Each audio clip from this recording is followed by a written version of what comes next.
Hello, everybody, and welcome to Row 60, a Georgia football podcast. My name is Clark Gaines. Joining me today, as always, Adam Thornton. Yes, sir. And this is show number 29. Adam, you could call this one the Jarvis Jones. The Jarvis Jones, yes, sir. Yeah. Yes, I love it. I love it. Great DGD, who is still with the team right That's now. right. Hey, yeah. Man, just a good one. Just a good one. So exciting times. Yes. Very exciting times, Adam. We are very close, within a month from kickoff against Oregon. We're going to talk about this episode. We're going to break down each and every single game on Georgia's schedule. Oh, I love it. At the end, Adam, I want you to give me your college football playoff teams. Yes. And then at the very end, we're going to talk a little bit about who's going to be on the outside looking in. So all that, and I'm sure a lot more on this episode. So y'all stay tuned to this one. Adam, a lot of big news in your life, a lot of big events about to happen. The baby, Clark. Callie Ann, she's coming. She's coming, man. I'm getting the nerves, getting a little pre-baby nerves, I mean, it's starting to play some scenarios through my head. Like, what are you going to do when you get back from the hospital with her? And it's me and my wife forever, and as long as we're on this earth to take care of her. And what's that feeling going to be like? Like, what do we do now? But nah, in all seriousness, I'm excited about it. It should be very soon. When this episode's released, it should be this week or a couple days after this episode comes out on a Wednesday. So it's here, man. I'm excited about it. Ready to roll. Yes. Let's get it going. Adam, Let's get it going. High energy. We're going to have high energy in that delivery room. We're going to get jacked, Clark. I told my wife that. I told Kelsey, I said, we're going to be jacked about it. Yeah. I'm going to be excited. My ADHD is going to kick in because you know me, and you got some too. We have ADHD where we're hyped. We got to be up. We got to be moving around. We got to be talking, so nothing's going to change in that delivery room. I'm going to be bouncing all over the place and, just talking to the doctors, talking to the nurses, and really just getting everybody jacked up about the birth of my daughter. Plain and simple. Now, Adam, just like you would have, good ball security carrying a football, we've really got, you got to make sure you got a good, tight, firm grip. Oh, absolutely, man. A good head position. Yes. Good head position. And I'm tucked excited in the about elbow. that. Tucked in the elbow, and just a good firm grip for the girl, exciting. I've learned the proper way to change a female's diaper, a baby girl's diaper, and that kind of the technique that is used there, so to speak. So, Clark, I mean, we're ready to go. Prep is key. Prep is key in anything in life. You got to be prepared for the moment, right? Right. Whether it's on the football field or becoming a parent or in your job, whatever, So, I mean, preparation's key. Done a lot of studying. We're ready to go. Installed the old car seat. Got it ready to roll, man. And let's go. Let's do the dang thing, man. Exciting month. Love this month. One of my favorite of the year. So let's do it. I'm excited for you, Adam. Let's get the birth in here, baby. Yeah, let's do it. I told somebody at church today, I said that Adam knows the exact number of days till kickoff, but he doesn't exactly know the exact number of days till Callie Ann's. Yeah, to the original due date. Yeah. So, I mean, but I've said, but Clark, you don't know when she's going to come. You know what I mean? So you don't know. It's one of these things that's just floating around the air, but I'm jacked up about it. Yeah. And, it's going to be fun. It's going to be an experience. It's going to be a learning experience, but we're going to have a good attitude about it. We're going to hit it hard, and good Lord willing, it takes a village to raise them. We got a good village here and excited, to instill the values, and good Lord willing, we'll see what happens. It's exciting to raise the next generation. That's right. Next generation of Bulldogs. We'll see. Yes, sir. She's going to be a big Georgia football fan. That's right. All right. So we're excited about that, man. This month couldn't get any better. Obviously, as we've talked about, and when you've seen the last couple episodes, the excitement level, Clark's at a fever pitch. But let's talk about you for just a second. People, let's give an update on you. What you got going on? Obviously, Clark, we know in your business, everybody sees on display the technological dominance, per se, that I might say that it is. That you have. The good Lord has gifted you with the ability to run a computer. I can barely get on the internet. But Clark, everything I've said in this show that you see, social media, everything is through Clark and his talent. You do real estate photos, wedding, videography, photography, everything. So, Clark, the conversation we had the other day, what's going on with the old Wi-Fi, the old Wi-Fi service that you got going on down there in your street? We've had some electrical issues, not in my house, but our neighbors. And so anyway, they're starting to dig around the house. Well, my theory is they dug a little too deep, hit a cable, and now my internet is completely out. Right. It is done for. I cannot connect to anything. I can't And work it on happens anything. to the best of us from time to time. And I understand, but my goodness. So anyway, we're with Windstream, which those who aren't familiar, Windstream doesn't get a lot of love. What around would this you? area. What SEC football team would you compare Windstream internet service? You know, to? Windstream let's would tie this be- into football. And we'll, It would kind of be like LSU. Like Really? for me, at times I like Really? LSU. Inconsistent? You know, they're good, inconsistent. Inconsistent? That's a good word for it. Okay, I but like a that. lot of people hate LSU. Right. You know, I'm okay Right. with LSU. Right. But same thing with Windstream. I'm okay with them. Understandable. But just a little too slow for my liking. So anyway, you know, I called analogy. Windstream, Adam. And Oh, I did told you? him. I Did told you? him. Yeah. I got a little fed up. Did 'cause you speak to management? I did. You did. You asked for management. I was pretty much the Karen of, you know, Windstream. But anyway, so I called them and I said, hey, listen, what's up with my Wi-Fi? It's been out for 3 days. And so they said, well, we're going to send someone out. We can't exactly figure it out from here. And they said, we're going to be able to get you someone anywhere from August 8th through the 31st. I'm thinking, what in the world? Yeah, What does yeah. that mean? I mean, what the world, people? I mean, it could be I mean, 2 weeks, God. it could be 4 weeks. Like, Right. what in the world? So Right. anyway, all that to say, I marched up to True Vista, which is a big competitor of Windstream the other day. yeah. I went up to their Did you let storefront. Windstream know you were going to do this? Yeah, well, no, not You yet. should have let them know. Hey, man, you got to get your stuff together, or I'm going to the provider up the road, man. Well, it's too late. Windstream had their chance. and Good. I went to True Vista, and they offered me a lot faster speeds. Now, granted, I'm paying a lot more, but it'll be worth Are it. they a dominant force? They in are the a dominant internet force. industry? True Vista What would they be. They would be like, I don't Do know. they got a good program history? Or Ohio State, Ohio, you know, okay. good at All right, times. All right. Good deal, Dominant man. sometimes. Well, I hope that works out because, you know, unlike me, I need to have my internet on Hulu to rewatch a Gunsmoke or Andy Yeah. Griffith rerun to stream. So I get frustrated when that happens. And because we cut the cable. But your livelihood depends on That's getting that true. internet access up, Clark. So, hey, man, hopefully it works out. But I just thought the people needed to know about that because I got a good chuckle out of that rant when you called me. Man. And you were talking about getting petitions up, going door to door, telling True Vista, hey, man, the people want you to bring a line down our street. Yes, fiber. You know? Bring it to some us. fiber to us, man. Yes. Give us some fiber. We Yes. want fiber. And I understand that, man. And so, you know, just let the people know we want fiber. We want fiber. Okay, So, good deal. there we Good go. deal. So that's what we got going on. Internet wars and babies. So, Adam, well, did In you the meantime. see, as in other news, did you see Stequavious Bennett's new haircut? I did. I got a fade in honor of Stequavious. Oh, really? As a matter of fact, I think like that's it. what you would Yeah. call a fade. You know, I had to chop it off. A little hot out there, so everybody needs to get a haircut. But I like that, Clark. It looked like that. Some good team chemistry was going on in that video. You know, the age we're in now.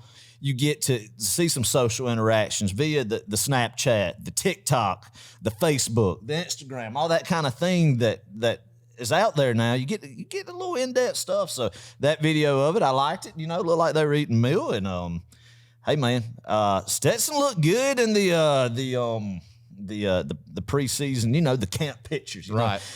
I will say this, Clark. It dawned on me. You know, you pay some money to get on these sites or so, and to get the reports of you know, especially this time of year in August, about how 18 to like 22-year-old males' body condition looks coming in. You know, and you talk about how they look coming in. You know, like this he's put on some pounds, man. He looks shredded. You know, and you get excited about it if that's going to translate to performance on the field. Right. And when you sit back and you think about it, and people who's not in this world, especially in our Southern culture bubble, for that, it's a little bit odd. But hey, we live. I've done it for years. We'll continue to do it. It's good stuff. But I mean, sure enough, Stetson looked good, Clark. He looked like he's bulked up a little bit, and you know, it seems like it's exciting. And you wonder, Clark, what's the physique? I think that's the word, physique. Yeah, that sounds right. Maybe, all right, what's the mentality? Let me say that. Okay. Let me say that. What is the mindset you think? Is it different when this is the first season he is going in, Knowing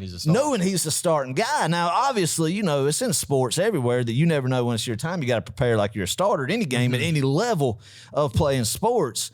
So, but, you know, on the flip side, still in the back of your mind, I might not get in this football game, you know. They're not going to be dependent. You know, I mean, honestly, that's an honest statement. But, you know, the greats do prepare like that. Never know when your moment comes. And obviously, Stetson had prepared like that, as we've seen when he came in relief in the past.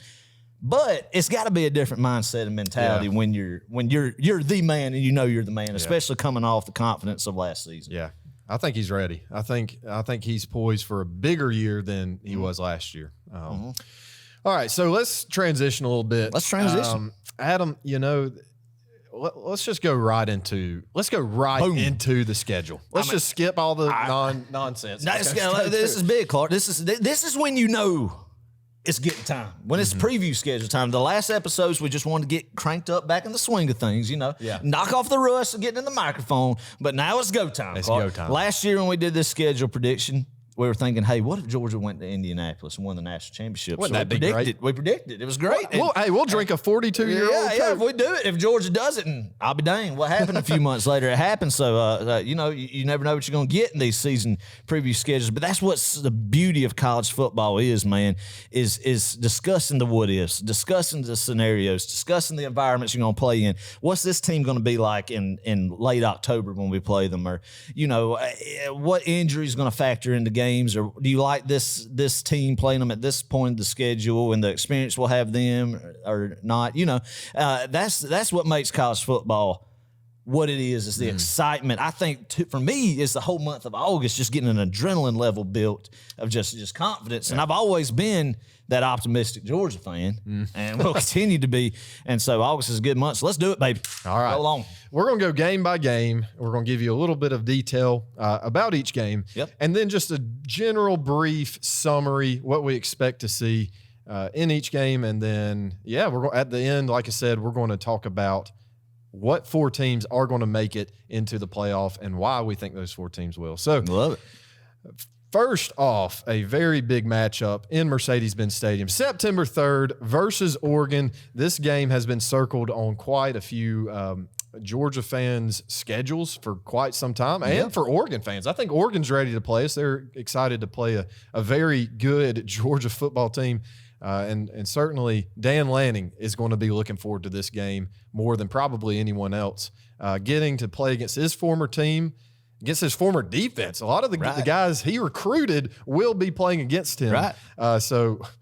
Adam, what do you like about this matchup for Georgia, though? It's an interesting scenario, Clark. You don't see somebody who leaves to go obviously better himself, get a promotion, go coach a reputable Power 5 team, and then play his old boss and team first game out of the gate of his coaching career. So that's an exciting time. It's going to be a lot of butterflies, excitement. I can't imagine the emotions he's going through. But for the fans' perspective, opening up against Oregon after last year, you're fired up. You're feeling confident in Atlanta. They got to come across the country. The first time we have played in Mercedes-Benz Stadium for a Chick-fil-A opening kickoff. We played in a Chick-fil-A game in 2016, Kirby's first ever game against North Carolina, but that was in the old Georgia Dome.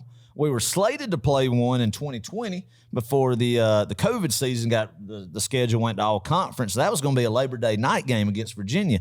So I'm excited to come play a regular season game in the Benz, getting excited about the season, what's to come, the repeat, the start against a team like Oregon, who over the last decade, 12 years or so, has without a doubt been the most prolific team in the Pac-12 on the West Coast, without a doubt. I think 2 national championship appearances, like 5 Rose Bowls, something just off the top of my head. I'm thinking, many years in the conversation, and always seem to slip up and lose a game to somebody that they shouldn't, and that would derail their season. Exactly, somebody like that. So, as far as we don't really know what the Dan Lanning era is going to hold in Eugene. Obviously, there's a standard of football in the Pac-12 where it's not really physical, not really physical teams out there. But Mario Cristobal and his time at Oregon, I think he did a good job taking over for Willie Taggart there in the short time he was there. Started to establish that culture, Clark, in a sense of really getting more physical, kind of bringing that SEC brand, if you will, to play out there. And obviously, Dan Lanning is going to carry on with that. So I don't know. You got Kenny Dillingham is going to be his offensive coordinator, a guy that was at Memphis. I think that's where him and Lanning kind of cross paths at. And then he was an Auburn offensive coordinator in Florida State. Things at both those schools didn't work out so well. I don't really know a lot about the man, but I think he's going to run a pro-style offense type. I think he's going to run the football. I mean, I think they're going to be it's going to be a different Oregon team than what you're used to from the old Chip Kelly days and Mark Helfrich of spreading everybody out. I think they're going to be fast, but I think they're going to try to establish some physicality up front and run the football first. Kind of mold what Georgia wants to do. And what I think that are the pieces in place yet for that? I don't know. It's obviously going to be some building there. They lose Kayvon Thibodeau on defense. Tosh Lapoy, I never can remember how to pronounce his name, but a guy who was with Saban and Kirby at Alabama for a while. Obviously, Dan Lannon crossed paths with him there. Is going to be running the defense. So a lot of that culture is going to go out to Eugene. But Clark, I don't think is there yet. They hadn't had the time to build the talent there yet. Get their guys in, even though there is talent on that roster, because Cristobal is an elite recruiter, and they're going to be a good football team, but I don't think they're going to be no match for Georgia in week 1. I feel good about this game, Clark. I think Georgia's going to win it something to the tune of 34-14, 34-17, something like that. So I feel really good about it. What about you? What do you think? Yeah, I like the matchup. I think they're going to come into this game very juiced. I really think they're going to be playing loose and having fun with this game. Deep down, I don't think on the surface level, obviously, he's not going to say this or anything, but deep down, I don't think he actually believes he's going to beat Georgia week 1. Obviously, he wants to. That's his goal. Don't get me wrong there, but he understands, though, that this is going to be a big stage, a big platform for recruits to see his new brand at Oregon. And look, it's really interesting. Oregon, historically, at least in the past, 2 decades or so, has been all offense. Every head coach they've hired, they've had a great offensive mind. But now you got a defensive mind in there. So it's going to be really interesting to see Oregon long term. But for this game, man, I don't see they don't stand a chance. I hate to put it that way, but it's not going to be a game. I agree, Clark. I think they're heading in the right direction. I think they're more physical than they have been in the past because of Cristobal, like we alluded to earlier, has built there. I think they got good linebacker play. Guys like Justin Flo and Noah Sewell. Noah Sewell, I think, is a guy that was on Georgia's radar that we wanted there. If I'm not mistaken, just if memory serves correctly, and guys that are good players there that Lannon will have some talent to work with. So it won't be a total rebuild from the ground up. They lost to Stanford last year, and they lost 2 times to Utah, but their midseason was in that playoff hunt with the talent with Cristobal. So I don't know, but we'll see how they go throughout the year, how they develop. But no, Clark, it's not going to be with Georgia. It's going to be just too much for them, especially playing in Atlanta. It's going to be just several Georgia fans there. I think Georgia people who applied for these tickets got everything that they wanted. So it's not the traditional, like last year split in Charlotte half. Where it was split, where you had both fan bases traveling to the game. I think a lot of Oregon fans are not going to make the trip to Atlanta. It's going to be full of red and black, going to be loud. Everybody's going to be juiced. And I like it, man. I'm excited. So good time to open it up. Going to be interesting, Clark, to see if they open up the roof Adam, like they did last year for Miami, Alabama. We've actually not played with the roof open in Mercedes-Benz. Georgia hasn't. So. And another couple of notes I took about Oregon, and let me be very clear. I took these notes I just gathered a bunch of articles, websites, looked at all sorts of stuff. I don't study college football for a living. I wish I could. Yeah, wouldn't that be nice? That would be nice. We're going to give a good fan perspective. That's just right. The average man, the average podcast, Clark. We are a fan, the common man, just perspective. Yes. Go ahead. But anyway, I've heard they have a really good offensive line, and so that's something to consider. And then Bo Nix. I cannot wait to beat Bo Nix one more time. Yeah. Yeah, I mean, assuming he's going to start. Ty Thompson, I think, is the other guy. Yeah. And Bo Nix, but you would think they probably will go with Bo Nix, the guy who started in the SEC since he was a freshman, made some bonehead decisions and made some unbelievable plays. I mean, good, very inconsistent, but I think that's who they probably will go. So, him and Dillingham was with his freshman year. Nix's freshman year would have been 19 when Dillingham was there. That sounds right. So a little familiarity there. A guy who's familiar with Georgia and the pace that Georgia defensively plays with. So beating him one more time is going to be good, Clark. Yeah. One thing about this team, I don't think they're very experienced in the secondary. Maybe at the corner positions, the safeties are weak, so we might exploit them through the air a little bit. Man, I don't know. It's going to be exciting. A lot of different weapons to choose from how to attack that Auburn defense. I can't wait. I want to say that one more thing. I think this is a great opponent to open with. In years past, Buffalo, I love it, man. 2012, we get these just nobody teams, and it's a good showing and all, but man, it's fun to go out and compete game one right out of the gates. And really your schedule eases up after that a little bit, just like it did last year. We played Clemson game one and then kind of eased our way into SEC play. So great first game. Adam, you said 34-17. Yeah. If we're giving a score prediction, I think we're going to light it up. Oh, even against Dan Lanning. I'm going to say 45. Ooh, I'm going to say 45-14. Ooh, I love it. Hey, man, I hope they're clicking on all cylinders by, I just said in the 30, this offense is going to be explosive this year. Yeah. And episodes to come, we'll talk more about that. But I just wanted to see, knocking off some rust, getting in sync, and get some guys in. I think about 34 is where I'm going to go with it. That's not bad. All right, so that's 1-0. 1-0. Here we go. All right, move on to next week. Okay. Might as well make it 2-0. September 10th versus Samford at home, 4:00 p.m. kickoff. A little bit of it. It's going to ease into a night game there. Yeah, September's hot outside, man. At 4:00. So the Samford Bulldogs, man, the program. Kirby Smart's father actually played football there. That's true. So you got that connection there. That's cool. That's cool and all. They're from Alabama. Mm-hmm. So it's going to be very interesting to see. They're the Bulldogs too, right? Yes, the Samford Bulldogs. That's right. Well, that's right. We're the better Bulldogs. Better Bulldogs. Bigger Bulldogs. I don't know. I think they have a running back by the name of Jay Stanton. I think they're going to have to rely on heavily if you want a little Samford preview. Okay, a little Samford preview. I like it. So they were 4-7 last year. Okay. So they're going to have to rebuild a little bit. Yeah. I think their coach. I think his name was is it Hatcher? Chris Hatcher? He used to coach at Valdosta State. Okay. Along the line when Kirby was there too. So I think he's an offensive guy. A respectable guy. It's a respectable program for the level of play they're at. Pat Sullivan used to coach there, the legendary Auburn Heisman Trophy winner. A lot of guys have been through that program. So it's going to be a fun game. And like you said, Clark, it'll be a win, and it'll be a good time for these guys, inexperienced guys, to just grow even more, get some more plays, get some more reps in, make some mistakes and fix it and correct it. And it's going to be good playing in front of a home crowd, and always fun. 2-0. So.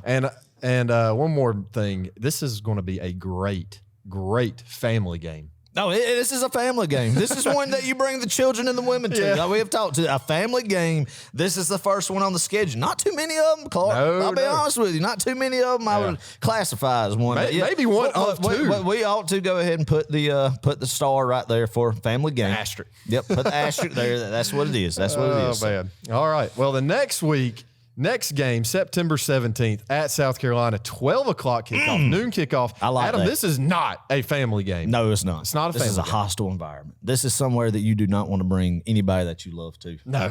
Only the men should go to this one, because it's a bad environment. And Adam, you and I are both. We're going solo. Yeah, right? It's just me and you. It's just me and you at this game, Clark. So you don't know what kind of mischief we're going to get into when we get down there. But I do believe Columbia, South Carolina, especially in mid-September, is the hottest place on Earth.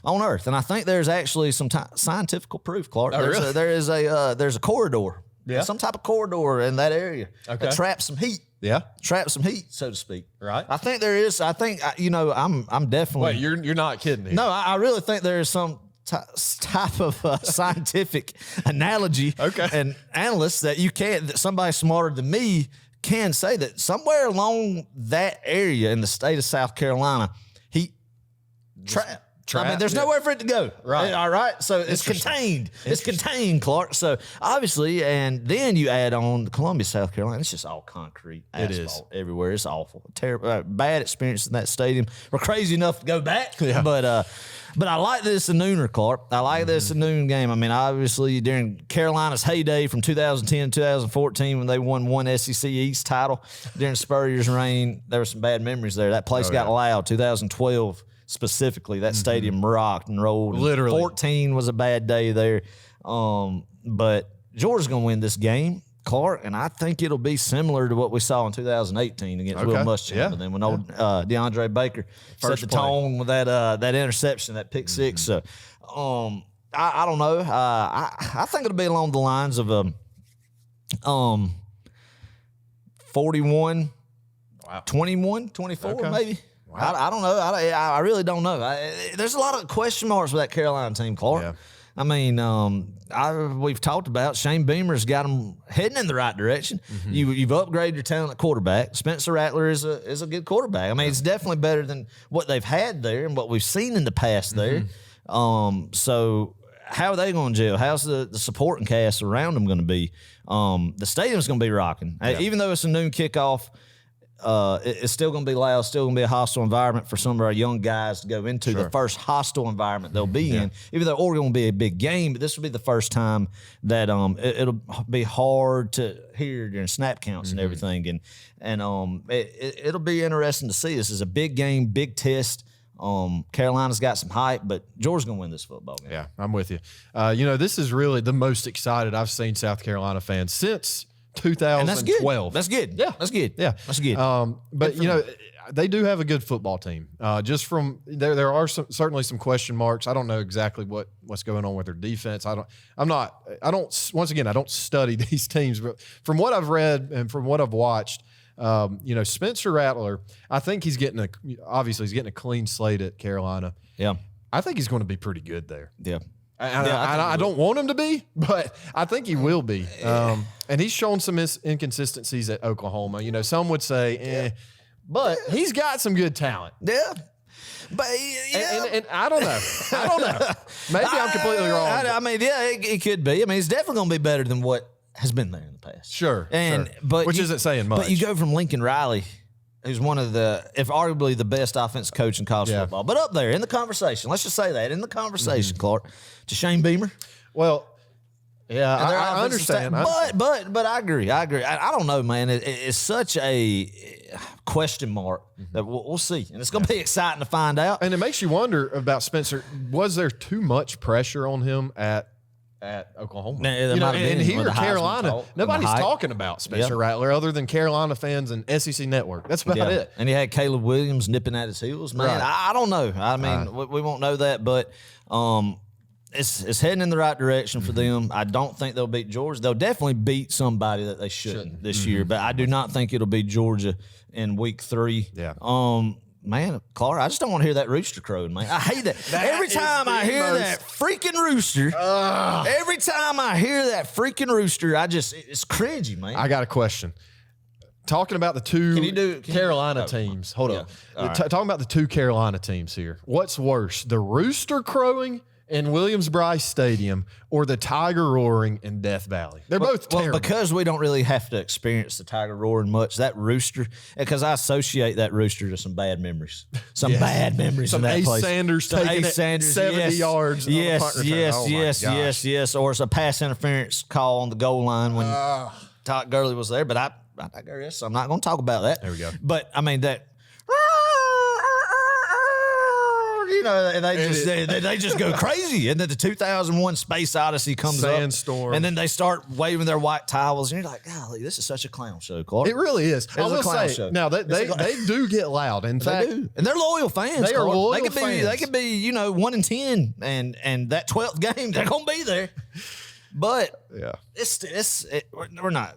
They're not losing this game. Nah. They're not losing this game. They're not losing this game. Georgia's not going to lose this football Not this game. early. We're going to go. And we could take us a picture with the in the background their 1969 ACC championship.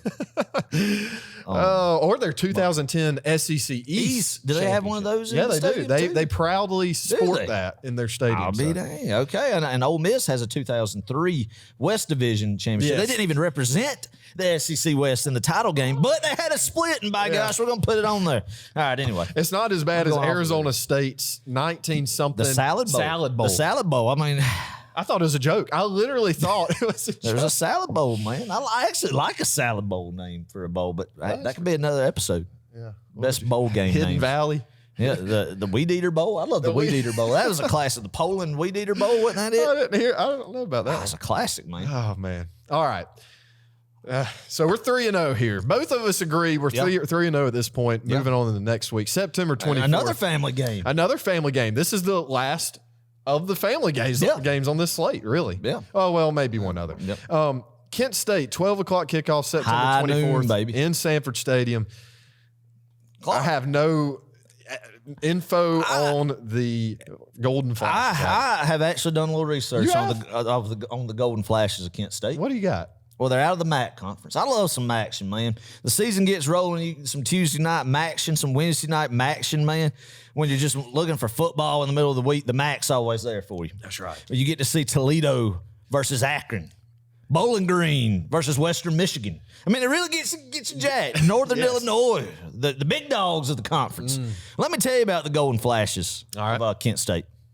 They won the MAC East last year. Okay. They did.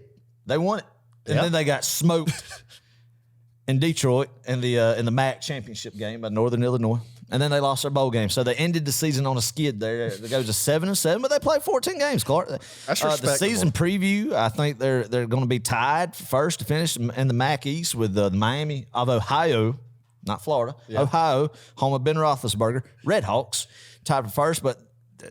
The pundits are giving the edge to the Red Hawks representing the MAC East in the championship game, Clark, if you wanted to know. Yeah. Probably against Northern Illinois again, who's created a powerhouse. Jeez. Personally, my favorite MAC team is the Toledo Rockets. I like the colors. I like the Toledo Rockets and the logo. Anyway, so good MAC team coming in. Sean Lewis is their head coach. And they got to play. They're going to have a little bit of a test. They're going to play Washington. They're going to play Oklahoma before coming in the fourth week. Wow. So, Sean Lewis, that just tells me their administration's not scared to go get a paycheck. Yeah. I don't know how much you pay the MAC teams to come as opposed to like guys like Samford, but hey, man, Sean Lewis, they're the head coach of the Golden Flashes of Kent State. They're saying, hey, man, anytime, anywhere, we'll play. Yeah. So I like that. I respect that. So here we go, man. But it'll definitely be a massacre. But a massacre. That's bad. I respect the Golden Flashes of Kent State. All right, Adam. Over under 500 fans from Kent State showing up. Over. Oh, they're going to come out in droves. I go about 700. Okay. I think Now is Kent State? Is Kent State in the state of Kentucky? I think it's in Ohio. Let's look this up. I'm pretty sure about every MAC team is in the state of Ohio or Michigan. Interesting. Or Illinois. I would think. Well, I always thought Kent was short for Kentucky. You would think, but interesting. No. So I mean, a lot of good football in the MAC. I really like the MAC. Interesting. Really like the MAC. You got me a little worried about the Golden Flashes now, Adam, with that report. Man, I didn't need to know all that. No, well, they're like I said, they are projected to go 6-6 and be tied for first in the MAC East. Man. How much? You got to be pretty mad. Well, you got to think 3 of them losses are, are projected against like Washington, Oklahoma, and Georgia. But still, man, 6-6, 500. Get you the top of the MAC East, the pundits are saying in the preview for this year. Oh, man. All right, 4-0. Moving on next week, October 1st at Missouri. Time to be announced. Hopefully, this is going to be. That's going to be a nooner. 11 o'clock. I could see Central it going Time. either way. I could see it being an ESPN2 SEC Network type 7:30. Ooh. kickoff. We've done that before down there a couple times since we started playing them in 12 out in Columbia. Yeah. But I like your thought of it, Clark. Might be a 4:30 p.m. SEC Network game. Just don't know. But I'm going to go with a nooner, okay? Okay. And I think we're going to beat these guys about 41-10. Man, I sound like a homer. We sound like homers. Just Georgia's going to dominate every game. But honestly, Clark, you look at the schedule. Where's the loss at? I mean, I know we're going down it, but I mean, honest to gosh, it sounds like we're just homers. Oh, Georgia's going to win and destroy them this game. But I mean, honestly, it's not crazy to think that way. So had we not been destroying these teams in the past, Yep. I wouldn't be sitting here saying that. Yeah. So I mean, Drinkwitz, I don't know. I don't know how they feel about him. I think they went to a bowl game for the first time in a couple of years last year under him. But I think there's some pressure there. We alluded to that a couple of episodes back in the SEC media episode that there's some feel like he needs to step up, especially maybe beat a South Carolina, beat Kentucky. You don't finish dead last in the SEC East with just one win over Vanderbilt. I don't know, but I mean, I like this slate. The whole schedule's great and favorable. I like it. Georgia's gonna win this game. Yeah, I don't know much about Missouri football. Their defense was pretty bad last year. I think 13th in the league, or in the SEC rather. Questions at quarterback. I don't know who their quarterback is. They've got a transfer to. I think Eli Drinkwitz may have even announced it at SEC Media Days, but who cares? Quarterback. Who went? I know there were some rumblings of JT Daniels transferring, right? But of course he went to West Virginia. Connor Bazelak was our quarterback and has been, I think, the past couple of years. Yeah. But he transferred to Indiana. So I can't remember what the name was. But anyway, we're going to get out there with a win. Yeah. 5-0. Not a desirable place to play. Golly, that is a tough one to get up for. That stadium, everything about it. Hey, shout out to Ryan Day if you're listening. Ryan Day is a faithful Row 60 listener from Missouri. Yes. Adam, he said he's going. I love that, Ryan Day. We may not be there, but he may be giving us the weekly concession stand. I love that. And if that is the case, we're going to send him. Boots on the ground. Boots on the ground. Love it. Oh, man. All right.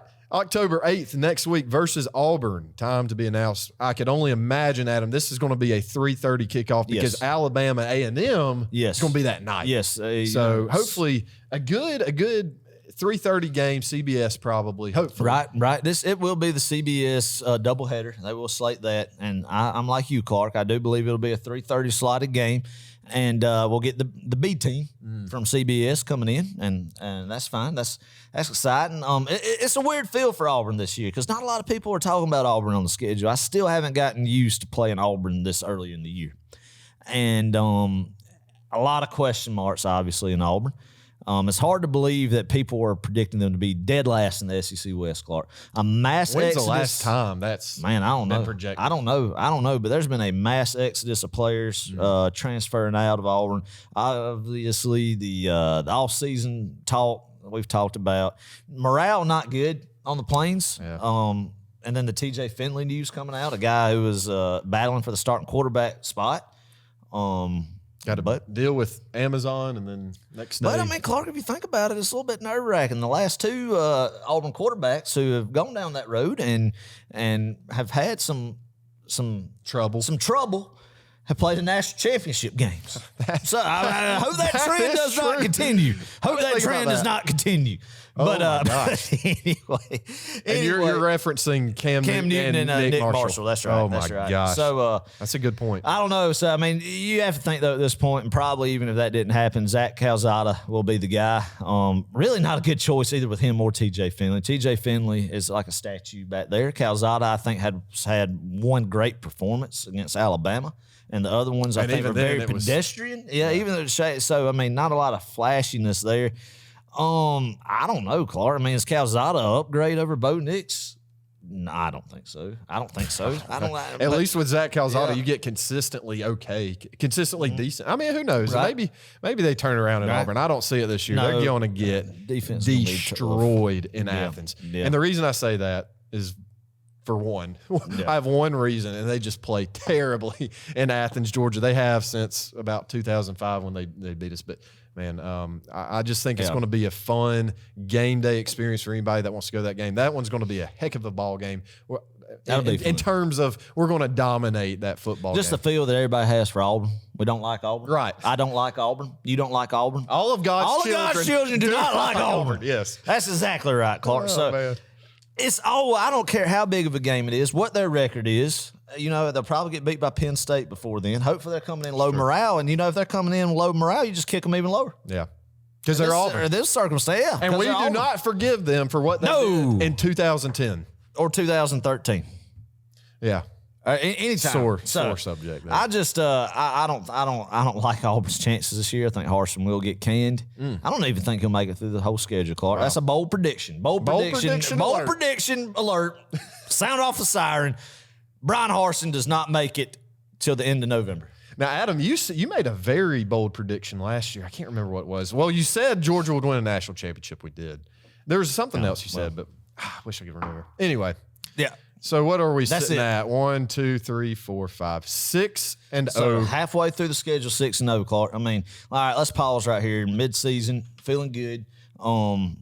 I think hopefully, good Lord willing, that we're clicking on all cylinders as far as health concerns. Everybody's healthy. Yes. You're feeling good about it, man. You are. I mean, golly, really feel like we really hadn't been tested yet. Yeah. So to speak, in these first 6 games. But the back half of the schedule, and we're going to get to it there, is where it's going to be. If there is going to be a test, it's going to be in that back half. Well, I tell you who's really going to test us, Adam.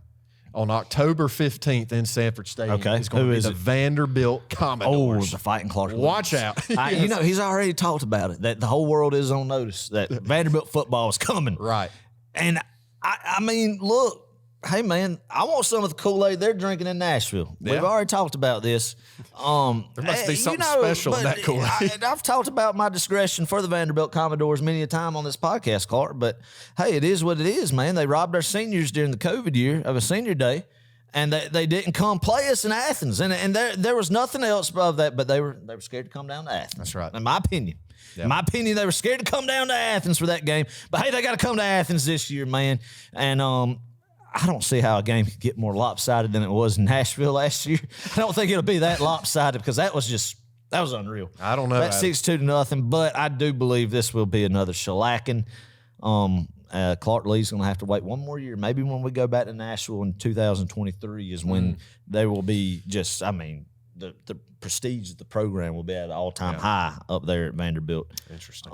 But no, I don't see a lot of good things happening for the Vanderbilt Commodores this year. Okay. I really do hope they get a win in the SEC, Maybe they can go pop Tennessee. Somebody. That would be great. Gosh. Or better yet, go into Tuscaloosa and beat Bama. That'd be amazing. Oh, yeah, they do play Bama. They do play Bama at home. Yeah, it's going to be a tough slate for the Commodores and Vanderbilt. But, hey, that's a great game. I really like how the schedule sets up here, Clark. Traditional rival against Auburn. What we think preseason, they're not going to be that great. And then you get to play Vanderbilt, and we think sitting here in early August that they're not going to be that great either, and that's safe to say. And then you get a bye week before you go into the last part of the schedule, man. I like that in October, and it's at home. You have 2 home games, and then the bye week. So you're going to be playing at the house, and some time for some dings and bruises to get healed up, hopefully. And I like how that lays out that part of the schedule going into that last half, Clark, going into the bye week and then going into the most important game on the schedule every year down in Jacksonville, Florida. Yep. Adam, this is definitely this is where it gets really, really interesting for Georgia. Going down to Jacksonville on October 29th, playing Florida 3:30 CBS. I'm assuming. I don't think they've announced an official time. They always wait, and then it's always a 3:30. It is a 3:30. I think they've already slated it. They do. Okay. Yeah, there hadn't been a night game down there since 2002. I think it got too wild, and they vowed never to do it again. I promise you. I think it did. That sounds about right. Yeah. Adam, Florida fans are really hungry. I think they are really. Some are really excited about Billy Napier, and then you have others who aren't. The good Lord has blessed us, Clark. Yes. He has blessed us with Florida football in a state of just destruction. And I love it. It couldn't happen to a better program. Could not happen to a better program, Clark. I despise those guys in games with Florida. Me too. It's unreal how much I dislike them and have since I was a small child, Clark. And I love that they're getting their tail whooped from both sides. Old Mario Cristobal from Miami's coming up and just smoking them on the recruiting trail.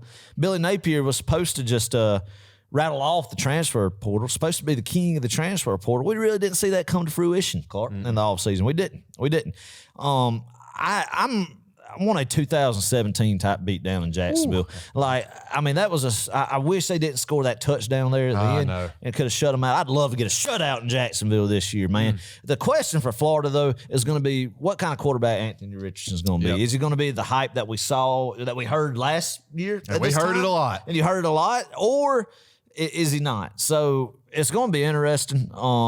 Golly, I just think the state of the roster down there, where they're at, I think Billy Napier is a good coach. We talked about the recruiting prowess that he has, and an X and O's guy obviously did very well at Louisiana Monroe, but not this year, man. With the depletion in the state of the program he inherited, you can't turn it around that quick. Can't turn it around that quick. It's going to get ugly there, and I hope we make a statement down in Jacksonville. Well, Todd Grantham and bless his heart, Christian Robinson, they left that defense in shambles. And then you got Brenton Cox, and this is why I think we're going to absolutely destroy Florida this year because of Brenton Cox's mouth.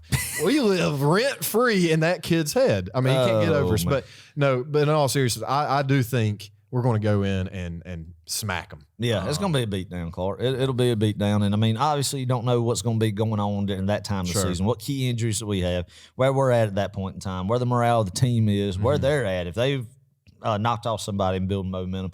But looking at it right now, it's going to be just a blowout. And we need one down there, Clark. That 17 game was so sweet, just getting off to a 21-0 lead like that, and bam. Yeah. Let's do it. That was fun. Boom. All right, so, man, 7-0.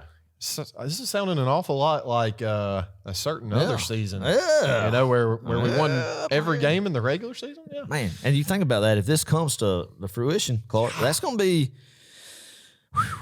how many regular season wins in a row would that be? I mean, last 20. year would be 12-0. Dang.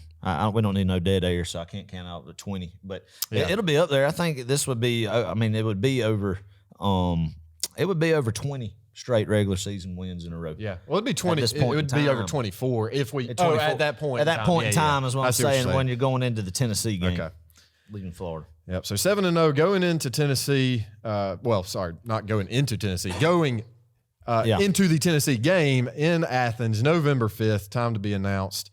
Adam, I hope this is a night game. I think it'll be at 3:30. I don't know the schedule that game that week. Yeah, it'll depend on that. Maybe we'll get a 7:30 ESPN or Adam. It could end up being an 8 o'clock ABC College Game Day kind of kickoff. Yeah, it could. Yeah, I mean, I think it'll be definitely an ESPN game. It'll be, go ahead, pull up the schedule for that week, Clark. Okay, and I'll talk a little bit while you're getting that up because that is interesting. I hadn't really thought about the Tennessee kickoff time. I've kind of just assumed it'd be a 3:30 kick. Yeah. But that game, it worries you, Clark, because you really don't know where Tennessee's going to be at that point in time. Are they going to surprise people? Are they going to get over the Florida hump? What are they going to do against Alabama? How are they going to look against Alabama before coming in there? What kind of momentum is going to be at? Where is the SEC East picture going to be looking like when they come into Athens? I will say this. I'm very glad we're not going into Knoxville this year. Yeah. That would really scare me to death. A lot of people, a lot of the talking heads are predicting an 11-1 Georgia regular season with a slip-up being this game. Coming off a big emotional – and it doesn't matter how Florida – is that year, Clark, what their team record is coming into Jacksonville. That's an emotional football game. That game takes a toll on you. And coming back to Athens against Tennessee the next week, last year it was Missouri. But coming in this year is going to be Tennessee. You play Florida and Tennessee back-to-back, two big historic rivals. It will be tough. I'm just glad that game is home. I think that's where a lot of people are pointing at where Georgia's slip-up will be because of that factor coming off of the Florida game. But I don't think we're going to get beat by Tennessee this year. The way Heupel, if he keeps improving his program, they might get us one year. I mean, it's college football, man, in the SEC. Somebody's going to get you at some point in time. And, I mean, it wouldn't surprise me if there is a slip-up this year. But just looking on paper, I don't see the game yet right now. Just looking at it right now without seeing any pads popping, nothing happening right now. No football's been teed off yet. I don't see where it's going to be at in this regular season. But I mean, I could respect people saying Tennessee. I just like the fact it's at home. I'd be a whole lot more worried about it if it was in Neyland this year. But we'll get to the game. If I had to pick one where I think we could get beat, will be it. But this kind of starts the slate right here, Clark, real quick, and then I'll let you talk. Where it's the most nerve-wracking start of the schedule. And it's crazy to think these teams are it, but to me, this is the meat of the schedule that's the most concerning, if there is one that is. Now, if this were 2019 Georgia playing Tennessee, I'd be worried. Yeah. Because we would not have the horses on offense, or maybe not the horses. We wouldn't have the coaching on offense to outpace these guys. Thankfully, we have both the defense and the offense to go head to head with really anybody in the country, no matter what your scheme is, no matter what gimmicks you may throw at us. And that's kind of where I'm looking at this from. Georgia has a very solid offense this year. We're going to talk about that in more episodes to come. But, we're going to be able to go toe-to-toe with them and match their intensity on offense, I think. So. Right. And I'll go ahead and say it. I was going to say it for later, but what I like about it when you're playing these offenses, who it looks like the most high-powered offenses that we'll be playing this particular year, is going to be in the back half of the schedule. Why I like how that sets up, Clark, because it gives you time for your defense to get an identity, for guys to step up and take command of the role, say, this is my role right here, for leaders to step up, because obviously we lost all those guys last year, but there's a lot of talent coming in. Yeah. And there's a few core players on that defensive side of the football. Noah Smith, Chris Smith, Jalen Carter. If they can stay healthy and are going to be the leaders there. And it gives us a chance for them to play a whole half of the season and get some experience under their belt, get up to game speed, and they're going to grow and mature more and more each week. So I like, and the talent's already there. That's not a question about it. It's just the maturity and the game experience and every rep that comes with it that first part of the season against the more efficient offenses that Georgia will be playing is a good thing. So that's why I like it that the schedule is like it is instead of reversed. Right. I'm going from the bottom forward with it. So, I think Tennessee, it'll probably be a game closer than what people think, I believe. I think they'll put some points up, but our offense will be clicking, and I think we're going to come out of there with a win, maybe a 10-point win. I think it'll be closer than what it has been against them in the past. And a lot of it depends where Tennessee's at, where both teams are at, Clark. Again, is Hendon Hooker healthy? How's he playing? And where's the morale at? Are they flying high, still in SEC East contention, or not? So, what was the schedule, by the way, real quick? All right, so we got a couple of games, bigger games, I think. Alabama at LSU.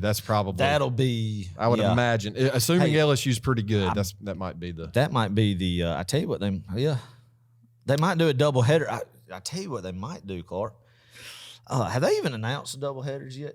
No, I don't think so. But it could be the noon doubleheader, 3:30 doubleheader. Clemson at Notre Dame, that's one, but that's NBC. NBC. So. But yeah, I mean Georgia won't. But SEC won't be on ABC. But it could be a ESPN 7:30, Clark, because Alabama LSU will get the 3:30 time slot. Brian Kelly's first game against Nick Saban, and I think that they might do a CBS doubleheader, the noon and 3:30, because they did the 3:30 and 8 o'clock for the A&M Alabama game and us in Auburn. They might go ahead and do it, and it might be a noon kickoff. Ugh. That would be good. Now, anyway, who knows? A lot of football to play before then to see. So, yep. I love the hypotheticals of it all, though. Yes. 1, 2, 3, 4, 5, 6, 7, 8, 9-0. Looking for the 10-0 start. Yes. All right. Next week, interesting game. November 12th at Mississippi State, time to be announced. Oh, I just pray this one is not a night game. This game, Adam, scares me the second most. Really? I'll tell you, this may be one of the better Mike Leach defenses he's coached. That's just from what I've gathered. Okay. And, you pair it with that kind of offense. You got Will Rogers coming back. I mean, this could be a dangerous combo. I am pretty worried about the Mississippi State Bulldogs. And we saw their play last year. They were really inconsistent. They won games they should have. They've been like that. Yeah. They won games they shouldn't have won, and then they lost some that they shouldn't have lost. Yeah. But, Will Rogers is a playmaker. Their offense, they're going to try to control this game, the pace of this game. And they're going to be the ones trying to force, that pace on us. But we'll see. As long as this is not a night game, I feel okay about this one. Yeah. But it still worries me. It can be worrisome. And pull up Mississippi State schedule if you don't mind before then. Will Rogers is a veteran guy. He was quarterback last time they came to Athens in 2020 for the blackout COVID year. The game JT Daniels shined. But Mississippi State moved the football that night, Clark. Yeah, they did. And exactly what you said. They're going to try to control the game. Ball possession, I think. Try to keep the ball in their offensive hands, and I don't think they're going to be an offense, and their game plan would necessarily be to take the cap off and try to push the ball downfield on this Georgia defense in the secondary. But I think they're going to be very efficient at dinking and dunking and getting first downs here and there, 5-6 yard gains. And when that happens and you let teams like that hang around, especially in a environment at Mississippi State, you don't know what can happen. You don't know what can happen any given Saturday, but that is something. And you don't know what guys will be missing that time, Clark. And same thing with them. That game does make me nervous, but I think Georgia will win that game. I haven't bought into Mike Leach just being. Yeah. You could be. I mean, what you pointed out too, the inconsistencies of it, of him being a threat. I mean, it's a tough stretch, but I think I'm more worried about the next week because of what you could face in Starkville and then what you're going to have coming on the road next week. They do play Alabama before us. They play Kentucky before us, Auburn, Arkansas. It was the week before, I wonder. Auburn. Okay. And fun fact, Adam, that will be when we march into Starkville, that will be Military Appreciation Game. That's good. God bless the troops, man. We love the troops here at Row 60. And I'm sure they do in Starkville, Mississippi too. I know they do. I know that's a college campus that's got their morals together. That's right. Over in Starkville, Mississippi. That'd be a good road trip for That's right. Everyone going out there. So yeah, I mean, worrisome game, Clark. But the next week, that's the one that gets me. Yes. One quick note made about this Mississippi State game. One thing I like about this matchup, we're going to be playing the same style of offense in back-to-back weeks in Tennessee and Mississippi State. There's going to be some overlap with the scheming and game planning, and our players will hopefully, by the time we go into Mississippi State from going up against Tennessee the week prior, hopefully they'll go into that game with a little bit more poise and understanding and awareness of what's happening on that offense. So anyway, I mean, I don't know, Clark. It's gonna be crazy. Cowbells ringing and everything. Man, whoever would have thought you'd be nervous about the slate? I mean, that's just wild. College football is just wild. 10-0. We're going to assume, Adam. You think we? Absolutely. Right. I think we win that game. Me too. I feel good about that game. The next game, and Adam, this one is the one that has got me scared the most. Absolutely, without a doubt. It's Kentucky at Kentucky, Lexington, November 19th.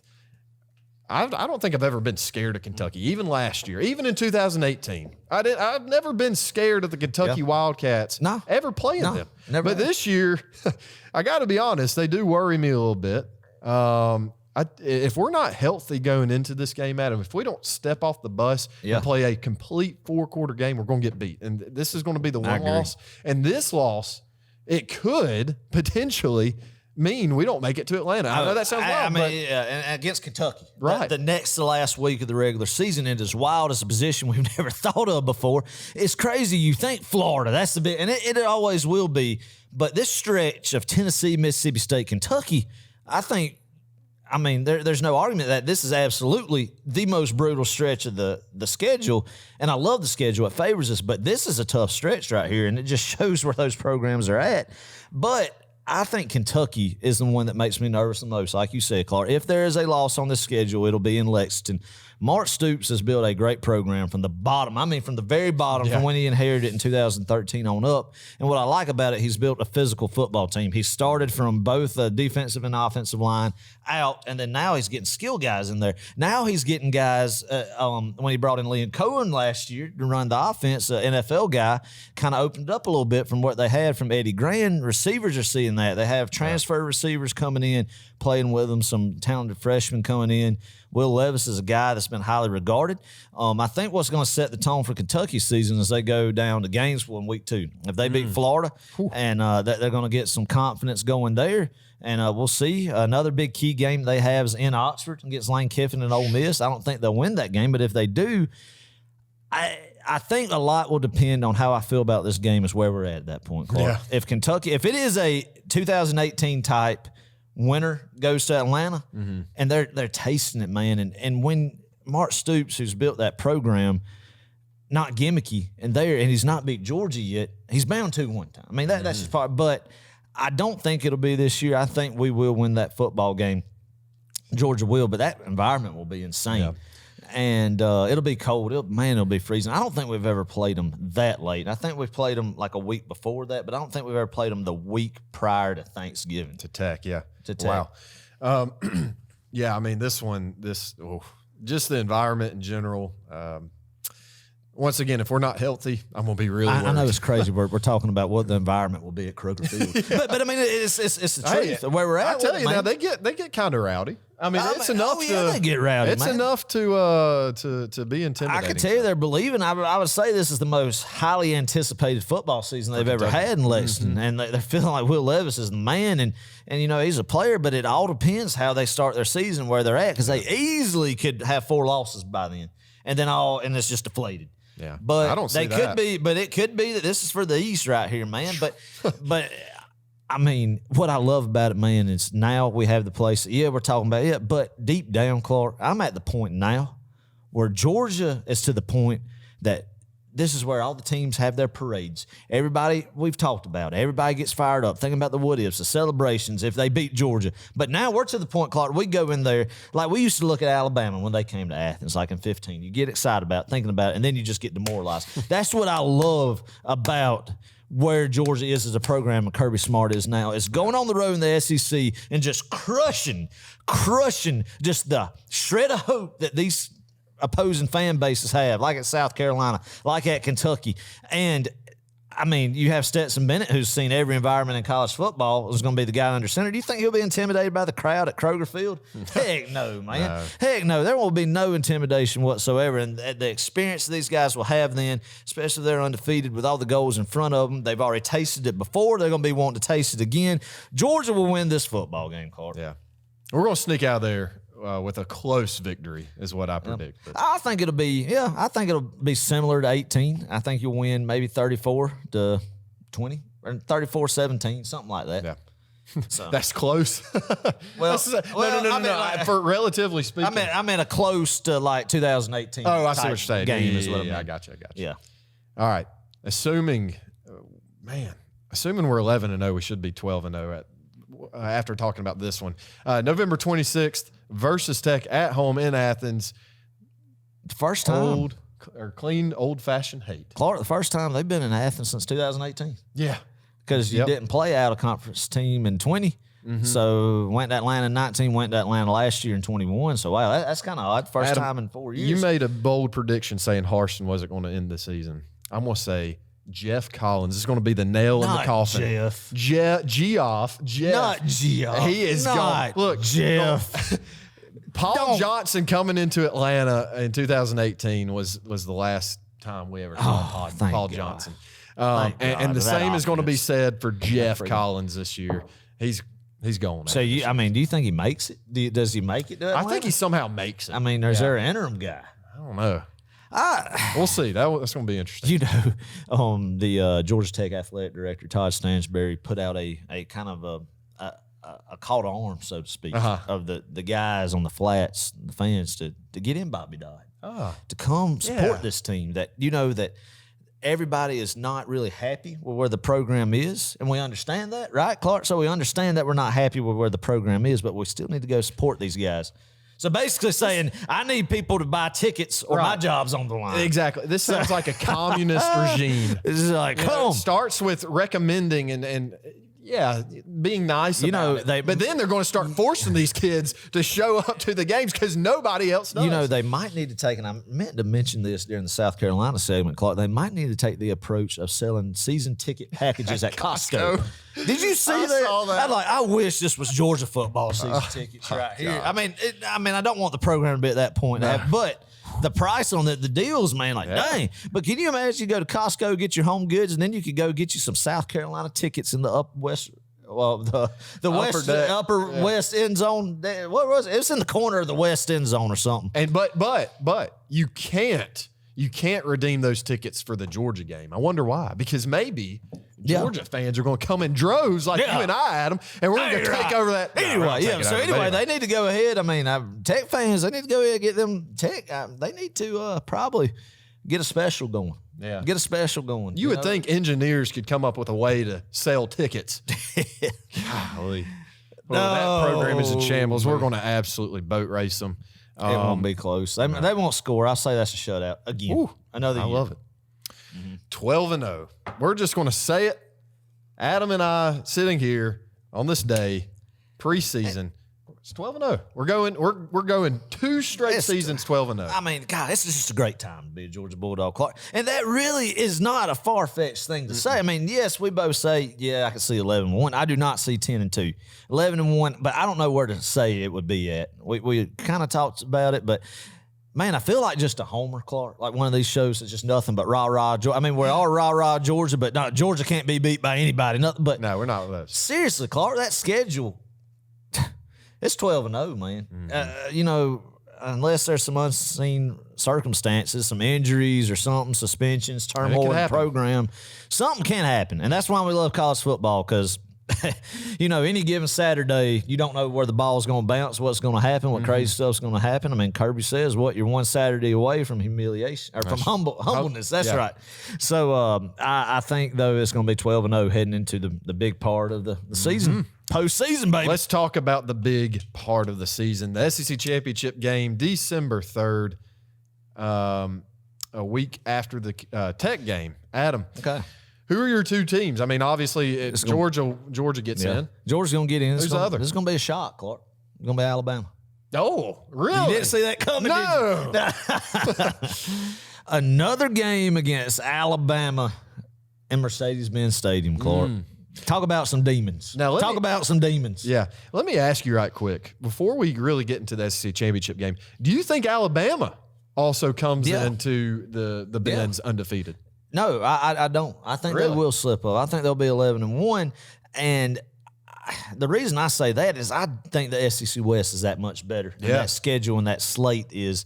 And then you add a trip to Texas. They're not going to get beat by Texas, but they play Texas in Texas the second week of the season. And I mean, I don't know that they're not going to get beat by Texas, but there's some tough football games. What I'm saying, there's some physical games for them, especially with a team that's got a very questionable offensive line, Clark. Their offensive line isn't the offensive lines we saw in the 2012 Alabama era.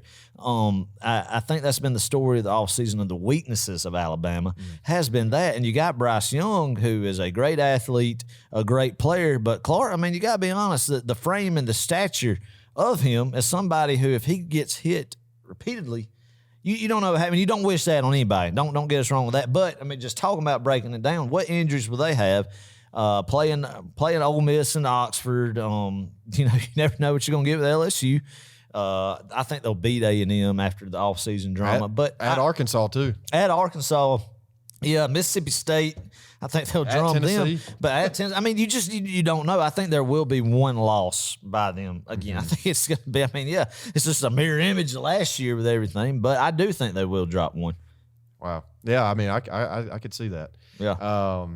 So, SEC Championship game, let's just assume it's Georgia and Alabama. Adam, do you think we finally win an SEC Championship against Alabama in the Benz? I know this is crazy to say, Clark, because what we saw in Indianapolis, but the SEC championship game isn't going to be in Indianapolis until I see Georgia beat Alabama in Mercedes-Benz Stadium. And we're doing this preview show. Alabama will win that football game. I don't think it'll be. I think it'll be one of the closer Georgia-Alabama games again. I don't think it'll be a 41-24 game again. But I do think that we will be there. I think it'll be similar again, where Georgia is in and Alabama is playing for their life. Now, I'd love nothing more. You talk about really just making a statement and really just causing some concern in Tuscaloosa. They have one loss coming in. You go ahead and put it on them and just put the death nail in them this year. And they're going to the Sugar Bowl. That would be a statement, Clark. Yeah. Beat them again to that. I'd love nothing more than that. Nothing more than that. But I don't think I see Georgia winning against them with their backs against the wall like that. Need to win to survive. Again, similar to last year. But you don't know where the injuries are and everything. But I don't. And I hate that. That pains me to say. But honestly, if I have to reach deep down and say it, I don't. I don't know what to feel about that game. If those are the two teams that are even in that game. But if I'm looking at it preseason, I actually like our chances in that game, Adam. I love it. I really do. I love it, man. I really do. And I love it. I don't think we're scared of Alabama anymore. The monkeys off the back. No, I agree. You know what I mean? Absolutely. The players, absolutely. The coaches, the fans, everybody. We're not scared of Alabama. Clark. We just proved that we're better than them. Now, right. Obviously, this is a new year. We lost 15 guys to the draft. I'm not naive. But, man, once again, we have the offense. We have the defense to go toe-to-toe with anybody, and I mean anybody in the nation. That's right. If we get to that point, and Adam, you said it best, people probably think we're absolute homers and we're delusional, and maybe we are, but I really do think if we get to that point, we're going to beat Alabama. I love it, man. Hey, I mean, golly, they're already crowning this Alabama team as the greatest college football team to ever play here in August. But you hear camp updates like Eli Ricks, the transfer cornerback from LSU, maybe my attitude's not as good. And I don't know, man, are these new guys coming in, how's the gel in the locker room going to be? I'm sure the Alabama standard will come eventually, and they will be fine. But I'm not quite ready. Obviously, I think the two best players in college football are Bryce Young and Will Anderson. Both of them are in Tuscaloosa on each side of the football. But you're right about that, Clark. I'm not ready to just go ahead and say they're the best team to ever play football yet. And I want to see them play. Right now, I'm just going with that take, but I could easily change my mind with it. And I'd love nothing more. I want nothing more than to beat them again the next time we're out. That would really just send a statement to them. That really would. And that would cause some turmoil in Tuscaloosa. Yeah. I would love to see Saban's reaction if he gets beat in the SEC championship, especially if they have that other loss and they get to play in the Sugar Bowl. Instead of playoff, man, let's go. Let's go. That would be a statement right there, Clark. I'll go jump in the fountain in Centennial Park if we do that one.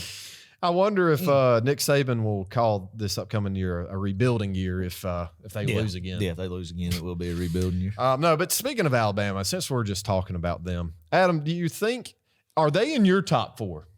In my top four? Yeah. At the end of the year. I think there will be but you just said, though, well, no, you said you had Alabama winning the SEC championship game. So, all right.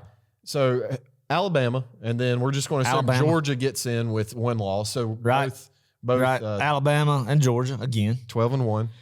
Clark, I'm high on Ohio State. I think their schedule's very favorable this year. I think they'll beat, they got a tough test against Notre Dame, and then I think they're home forever.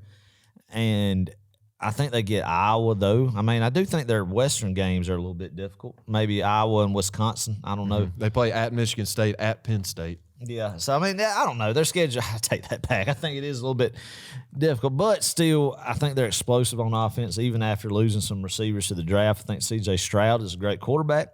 Could potentially be the Heisman Trophy winner this year. I think they'll beat Notre Dame week 1. And I think they'll roll into the playoffs unscathed this year. And I think they're going to be tough to handle in the playoffs too, Clark. And I don't know, man, I'm trying to think what my seed's going to be, because I kind of had this thought that Alabama would be playing in Atlanta in Chick-fil-A game against Clemson. How hot of a take is that? Yeah. It's the same playoffs I picked last year. I don't think Clemson's going to get beat, Clark. I know after last year that might be crazy, but I don't think they'll get beat. And I think it's going to be Alabama and Clemson again in a playoff game in Atlanta. And then I think Georgia's going to play Ohio State and Arizona in the Fiesta Bowl. Yeah. But that might not be, if I predicted my SEC championship, I'm going to have to think on that. Because, because Alabama would be number 2 seed. No, that would be right. Yeah, Ohio State. Yeah, that's right. We would be the number 4 seed. Alabama would be 2 and 3. Ohio State would choose to go to the Fiesta Bowl and not play Georgia in Atlanta. Ohio State's one of my teams in the Final Four. You know, pressure's on them. Yeah, I think they have been one of the most underperforming teams in the past decade. Really, they've had a lot of extremely good talent. You know, last year. And this year, I think they have the best offense in the country. Last year, they did in terms of total offense. You know, C.J. Stroud, great quarterback, should be the Heisman front-runner, I'd imagine. They did lose Chris Olave and Garrett Wilson, but Adam, they have Jackson Smith-Njigba. I think that's how you say it. Interesting. Adam, that kid, he's the best receiver in college football. I watched his Rose Bowl performance live, and I tell you, he had almost 350 yards. And I know it's against Utah, and I know there's no defense played out past Texas, but my goodness gracious, that's insane. It is insane, Court. I mean, and what was crazy about it is you had their starting guys out that game. Right. And they come and light up like that. I mean, the wide receiver recruiting up there is unreal. Oh, yeah. And I think, is Brian Hartline still the wide receivers coach up there? I think he is a guy that was in the NFL for a while, Ohio State alumnus. I'm not sure on that either. But anyway, they've done a great job at developing receiver talent up there. Yep. But, yes, they've dropped games that they shouldn't have. But I just think this is the year that they get to the playoffs. They've got a great offensive. Yeah, they got a great offensive line. Travion Henderson, heck of a running back. He's a sophomore now. Great talent there. So I think they'll be obviously clicking on all cylinders. Defense, you know, it could be their Achilles heel. I know they struggled a little bit last year, especially kind of the middle of the season. Or towards the end of the season, rather. But, you know, who knows? I think they're a little bit higher on defense right now. I think they've made that a priority because they've seen it. They've brought in a new defensive coordinator, a guy that they think a lot about. But on the flip side of that, I hear that it's very hard to get his system, and it might take a little bit of time to build his system and what he wants there. So you might not see the fruits of it come this year. You know, it might take a year or two, but I don't know, Cart. Okay, so I don't know. That guy, I'm second guessing myself now. I'm on the spot about my prediction. I was setting stone of it. And then my red and black homerism's coming in. I was like, but I'm not going to be a homer. I want to be professional, Clark, because we're in the media now. Oh, yeah. But we're fans, Clark. That's right. We're fans. Go ahead. So we both got Georgia. We both got Alabama. We both got Ohio State. Yeah. And, Adam, who's your 4th team? I'm going to go with Clemson. Me too. Me too. It's the same thing I picked this time last year where we were sitting at this same desk talking about this, Clark. I'm going with Clemson. Yeah. But this team, I feel like, seems better than what we felt like last year's Clemson. Well, maybe not. Clemson don't have to play Georgia. That's true. Exactly right. That's exactly right. Adam, I found this out today. They've had 11 straight double-digit seasons, winning seasons. 11 straight. Clemson? Yes, double-digit. Play nobody. Yeah, they don't. No, and I'll see. I mean, it's respectable. It's going to be interesting with Clemson. How are they going to replace losing the coordinators? And Dabo hired internally. Let's see if it pays off for them, man. A lot of hype out of Clemson, South Carolina. Uyunglele couldn't be any worse than he was last year, and if he keeps the job, or is it going to be the Klubnik kid? I think a guy from Texas, highly regarded, freshman coming in. It'll be interesting to see. Yeah. So, well, I tell you, Adam, let's be honest here. They did have a heck of a defense last year, and they will have a heck of a defense this year, even without Venables. Yeah. Their front 7, some argue, is the best in the nation. Right. Which is understandable. I could see that. A lot of veteran guys, even on their offensive line. And their offensive line was, let's just be honest, awful last year. Putrid. Yeah. That's a good word. But they Putrid. do have some veteran guys. They've got experienced talent. You know, they played some tough games. Right. They kept Georgia in the game, or they kept themselves in the game versus Georgia. They kept themselves in that for the duration of the game. Right. You know? Yeah. They played decently last year. I think it's all overshadowed by the loss to NC State, the loss to Georgia, and maybe they just got off to a bad note. But this year, I do think it's different.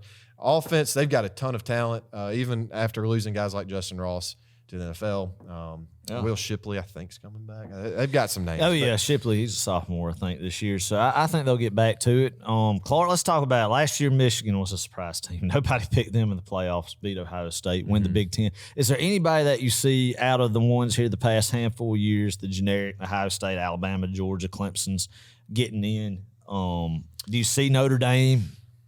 I think they're going to get out of contention, and they usually need to go undefeated to get in. I feel like Notre Dame in the regular season, but they've got some tough tests. I mean, yeah, Ohio USC State too. week 1. Yeah, I mean, I think if they do run the table, they definitely deserve to get in this year. But your first full year under Marcus Freeman, Yeah. I think he's doing good things there. I don't see them this year. No. What about USC, Oklahoma? They're the only other ones that you think. Who else could be in it? Or do you see another Cincinnati? Is there somebody that's non-Power 5? Nah, not this year. I do see. So I see USC. Well, USC could be a total wild card this season. This is the most attractive team in college football, Adam. You think about it. The celebrities, the money, the location, it all screams, hey, come be a Trojan in Los Angeles and hang out with millionaires. Celebrities, man. Like old Matt Leinart back come in the day. on now. Yeah. Old Matt Leinart back in the day. He was living it up in Hollywood, man. Yeah. God, a lot of scandals going on in Southern California back in the days. But it does prove, or it does beg the question, Adam. Will this prove, all this stuff prove to be a distraction to the transfers? Will the transfers be a distraction to the guys who have been USC Trojans for, their whole career? So I don't know. Are they in a state of rebuilding, or is it just transitioning? I mean, what we've seen now is when Lincoln Riley came into Southern California under the old format, it would be like he's got to have some time to get his guys in. But now, Clark, with what you mentioned, the instant just transfer portal that these guys come in and play immediately. Yeah, there's some talent there. He's already stockpiled some talent there. And Jordan Addison coming in, Blitnikoff winner last year, Caleb Williams, who's going to be a Heisman finalist more than likely, I feel like, definitely on the watch list at the beginning of the year, and some other guys. But, Clark, are they going to gel and be a team? From what the Georgia team had last year, what these guys have, these special just unity, is it going to be there, or are there going to be a lot of me first guys? I think that's what's going to be the telltale signs of how this USC team under Lincoln Riley this year and years to come is going to be. Yep. What's it going to be about? Is it going to be about the glitz and the glamour, like you were talking about, that high-end lifestyle and kind of just making money to get to the NFL, or is it going to be about unity, guys leading, holding people accountable out there where there is a lot of temptation and stuff to get into? And how's Lincoln Riley going to manage it? And where they're going to be at? So, obviously, they'll have the talent. I don't think it'll be this year, but I think he'll get them in there one of these years. But, I mean, it's definitely one of the top 6, 7 teams you're looking at going forward. I think another one, Adam, is Arkansas. I really like Arkansas. Really? Despite their schedule, and their schedule, I think, is the most brutal of all. Really? It's really tough. I'm not saying they're going to be in the playoff or anything. What I am saying is, don't be shocked if they end up second in the third, West, fourth in the SEC, second in the West. I'm not. Look, they believe in Arkansas, Fayetteville, wherever they play. They are returning a lot of guys. Yeah, KJ Jefferson being one of them. Sam Pittman. They've got a great offensive line. Yeah. Defense looks really good still. So I don't know. And they've had continuity. Right. Their coaching staff. It's like that word, continuity. Continuity. I mean, that really drove home the point I'm trying to make, that there has not been change. There's not been turmoil on the Arkansas coaching staff. I mean, I could be wrong, but I'm sure Kendall Briles is still there, and Barry Odom, right? They hadn't left from going anywhere. For sure. I mean, this is year 3 with all those guys still in there at Fayetteville, and just the praise that Sam Pittman gets continues to grow more and more each year. A lot of returning guys, veteran leadership, KJ Jefferson coming back. Clark, you're right, man. I'm telling you, don't be surprised. I know that may sound like a hot take, but 10-2 for these jokers is not out of the question. Yes, you're calling the Hogs 10-2. Right now, you're ready to say that. You're ready to etch that in I've got some stone. people- Arkansas is going to go I've got 10-2 this year. Oh, man. Oh, you know what? Why not? All right, I've got some people rolling their eyes and laughing right now at me, but who cares? I don't know, man. If they think that's a hot take, wait just a minute. I know I say I don't know, man, a lot, but I truly don't know. I do not know where to rank the SEC West. It's going to be Is a Brian toss-up. Kelly and LSU going to be good this year? A&M. Is A&M going to be Ole good Miss, this year? like- Look out for Lane Kiffin, man. Yeah. And then the Pirates will sneak up and pop you a couple times. One thing I can say is Auburn won't be in that upper echelon, and I love that. Auburn mess. truly I love may that end mess. up in the bottom. Cellar dweller. Yeah, yeah. And we're not going to feel bad for them if No. that happens. So I hope they get pushed deep down, and I hope they go over. yeah, A&M, Adam, right quickly. I don't know how to feel about this team either. Good gosh, who knows? Who knows? Guess as good as mine. Yeah. Who's going to be their quarterback? I think Is it going to be Max Johnson? I would imagine. I don't know. I'm not high on Max Johnson, Clark, from my great quarterback Knowledge, intuition, guru, Trent Dilfer-esque quarterback breakdown that I have. You know? Oh my gosh. No, I don't know. Here's my true dark horse, though, Adam. Right here, Oh boy. the Texas Longhorns. Oh no! I know, and I hate to do this. Oh, you're Look, going. I mean, you're making some bold predictions.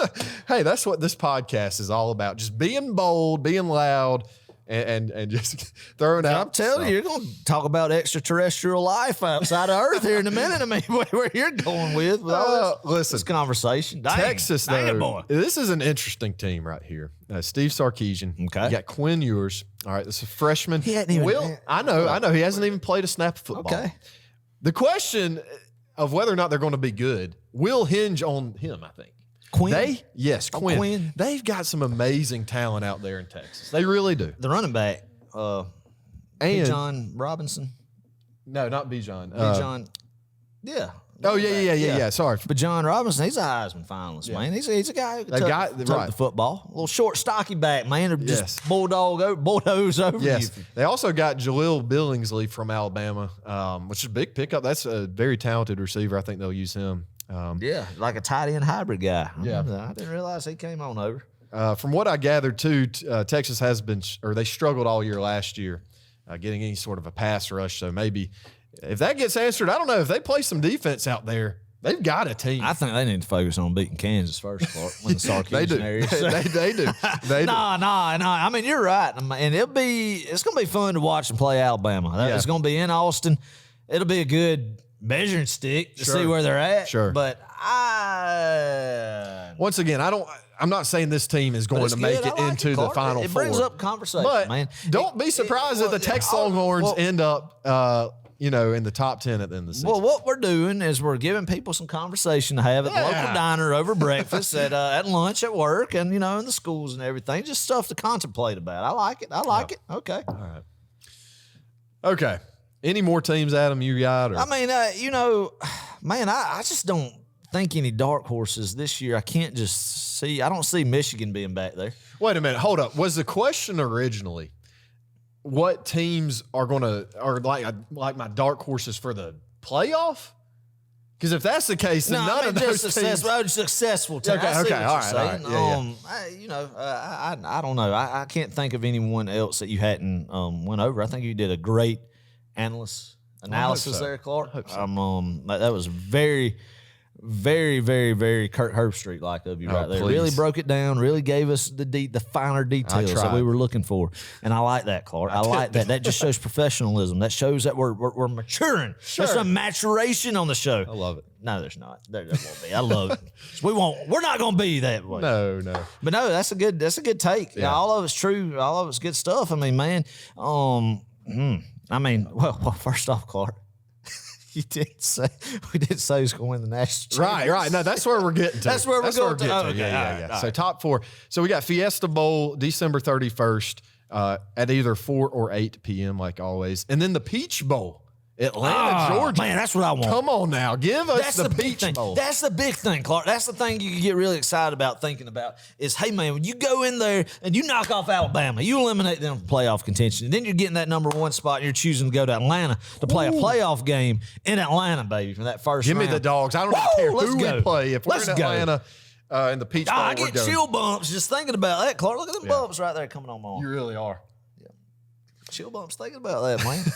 I love it. All right, Adam. Who and where are we going to play? I'm going to play Ohio State in, as much as I hate to say it, I have to go because you've done got me fired up, and now I'm thinking about just steamrolling Alabama. Sure. But I'm going to go back. Going to go back, take off the red and black glasses, go with kind of what I think in my mind's going to happen. We're going to play Ohio State in the Fiesta Bowl. Oh, okay.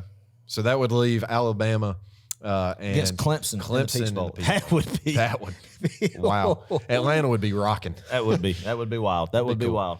Yeah, that's what I'm going with. Okay. What about you? You know, I think sitting here this day, and man, I've got my red and black glasses on, Adam, and I'm about to tell you why here in a little bit. I think it's going to be Georgia and Clemson. Oh, my. In Atlanta. Our dream scenario. We would probably have heart attacks. We wouldn't even live to see that game. Oh, my. Georgia and Clemson in Atlanta, Clark. Yeah. I don't know how it worked out. How do you make that football game yet? I don't know. But that's what we really need to win one more and then just pop Dabo on the way. Oh, man. Bury the narrative that Dabo's a better coach than Kirby Smart, and you do that this year by winning another one, and especially if Kirby goes up and he pops them again in the playoffs. So that would be, you talk about making a statement, Clark. Yeah. Sign me up for that right now. Oh, if we play Clemson in the playoffs, we're winning. Georgia's winning that football game without a doubt. And if it's in Atlanta against Clemson, we're not making it that football game, Clark. I'll just go ahead and tell you right now. We're going to die before then. But listen, Ohio State, Alabama, so I actually think Alabama is going undefeated, unscathed. Really? Despite, they've got a really tough schedule. They've got a really, but if this is the team, if this is the Alabama team that everybody's saying it is, they should easily go 12-0. Maybe not easily, but they should go 12-0. And what happens after that, as long as we're both going to be in the playoff, I think, Alabama and Georgia. So I think if we draw Clemson at home in the Peach Bowl, we're going to the national championship game. I agree with that. If 100%. Alabama and Ohio State are lining up, I actually think Ohio State would get Bama at that. I think they'd pop them again. I think it'd be kind of like that Sugar Bowl that year down there, the first year of the playoffs. 14. Yeah, I guess it would have been. So 15 Adam, Sugar Bowl. my two finalists for the national championship are Georgia and Ohio State. Okay. All right. Now I want you to give me your two teams. You done got me. Oh, changed again. Oh, what the heck, Clark? We're a homer, Georgia. Yeah, show. come on, I've been Adam. talking to you. I've been like, I just don't know we'll get past Ohio State in the Fiesta Bowl, Clark. What if we meet them in the national championship, like my scenario? I was thinking, I just don't think we'll get past Ohio State in the Fiesta Bowl, Clark. I feel I'll be all right with that, another playoff appearance, but Ohio State might pop us in the Fiesta Bowl and then go play Alabama again in the national championship. That was your original I've been talking about that a lot, but you just, I'm peer pressure. I've done got jacked up. We're a homer show. I mean, honest to gosh, let's do it again. It worked last year, so why not? Georgia's going to beat Ohio State in the Fiesta Bowl in a shootout, Clark. In a shootout. I mean, they game for the ages. I mean, I'm talking like, man, we're going to go up there. It's going to give you a heart attack because, no, it's just going to be back and forth the whole game. We're not going to come from a deficit. It's going to be Stetson Bennett versus the reigning Heisman Trophy winner, C.J. Stroud. This is going to be another trophy that Stetson's going to hang up that he beat and he defeated. Georgia's going to win that football game, Clark. Wow. 45-42. Man, God, we are total homers. Oh yeah, but you know what? I was here's the thing, Adam. I was like, Clark, this year I'm going to be the devil's advocate, and but then he just got me too juiced. I couldn't do it because I had Ohio State. I've had for the past 3 months Ohio State win the national championship, but right here and the recording on this podcast, nah, man, all that's out the window. All right, everything that's jotted down this paper napkin, just toss it away. Yeah, throw it away. Go with the heart, man. Always go with the heart over the head. that didn't work. Always go with the heart over the last time we did that. The last time we did that, Well, actually, we won the national championship, but the time before that was Georgia versus Alabama in the SEC championship. This is why and we got smoked. This is why we're a Homer podcast because we can't give. But anyway, I was going, man, I was so fired up. I'm going to give everybody a curveball card. Yeah. Ohio State's going to win it. But no, my heart's done changed. All right, anyway. So, yeah, Okay. all right, what you got now? All right, so my two teams, once again, are in the national championship, Georgia and Ohio State. At this moment in time, Adam, who are yours again? Georgia and... So you got Alabama and Clemson. Well, I'm just... Why not? Clemson pops Alabama in Atlanta. I mean, I think we're going with the most unlikely scenario. Unlikely scenario. Oh, my gosh. Why not? Yeah. Okay. Yeah. Let's They're just roll doing with it. I mean, it. yeah, Alabama gets beat by Clemson Okay. in Atlanta. That's crazy. This is not what I planned on saying. That is not what I had on my pre-show notes. Just throw it out the window. Interesting.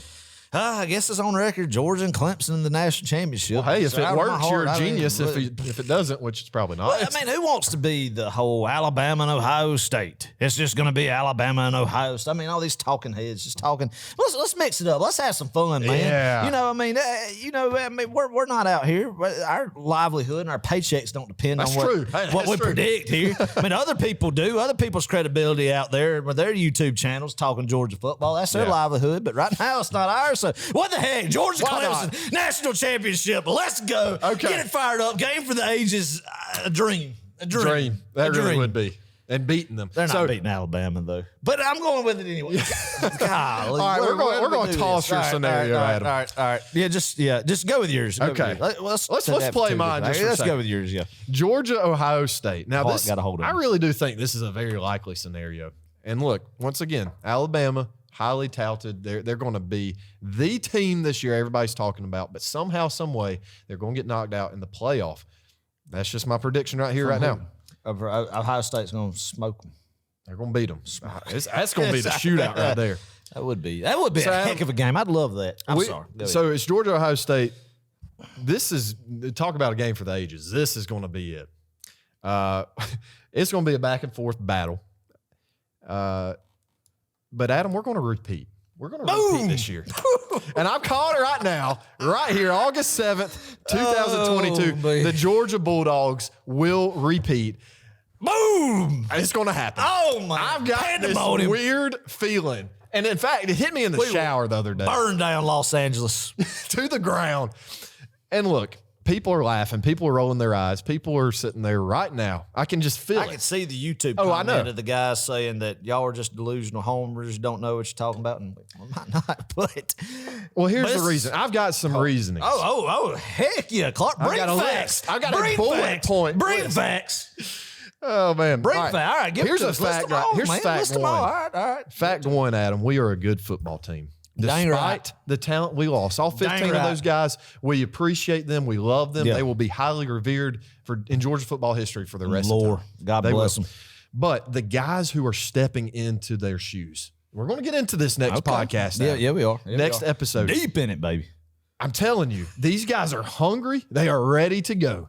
If you think for 1 second this Kirby Smart coach football team is going to be complacent, you got another thing coming for us. Dang So that's right. number one. We got a good football team, a really good football team. Dang right. And it can compete with anybody in the nation. Fact number two, Adam, we have the most elite offense in Georgia football history, Ooh. top to bottom. Oh, Clark, I love the boldness right I'm now. telling you. You're going to say Well, I'm that off the sitting rail. here. And I love Yeah. it. I love it. Keep on going haven't out played there, a snap son. of football Keep on yet. going out there, son. I'm right behind you. But really, truly, you Yep. look at it top to bottom. We Yeah. have tons of depth on the line, at receiver. This is the best tight end room we've ever had in our lifetime. Yeah. Could argue the best quarterback room Ooh. in our lifetime. Ooh. And there People aren't going to you're going to ruffle some I am going to ruffle some feathers. Clark. Yes, but look at it. I'm Oh. serious. Look at the numbers we're putting up. I mean, golly, we scored what somewhere in the 40s last year. Oh, yeah. Offensively, it can only get better from here. I think.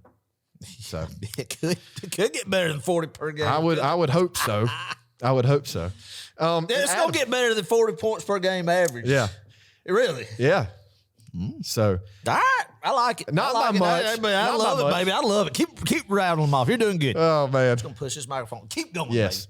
Adam, we don't have to be perfect the entire season either. I know that sounds ridiculous, but Georgia thrives. We really do under the Kirby Smart era in the postseason. Yes, sir. Okay. Georgia, I'm not speaking about the SEC championship here. That's the only disclaimer. Right. I'm talking about December, the first week in December past that. Okay. Look, Kirby is 100% in college football semi-playoff games, winning them. Dang right. He's won every one he's been in, 2-0.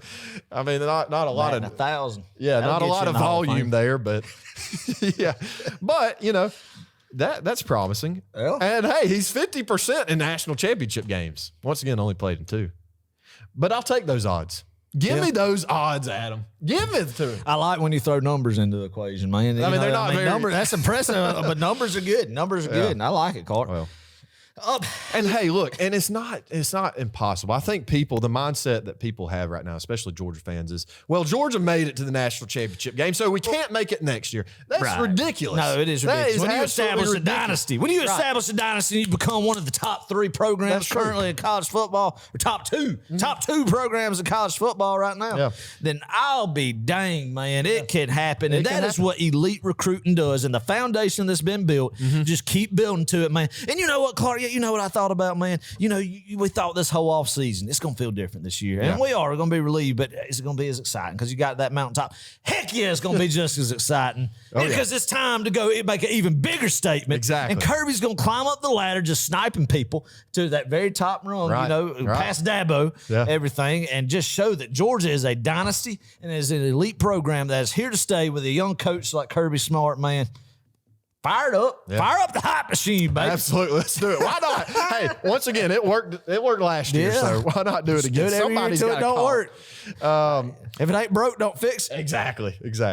Hey, Clemson, they went 4 out of 5 seasons to the national championship. Yeah.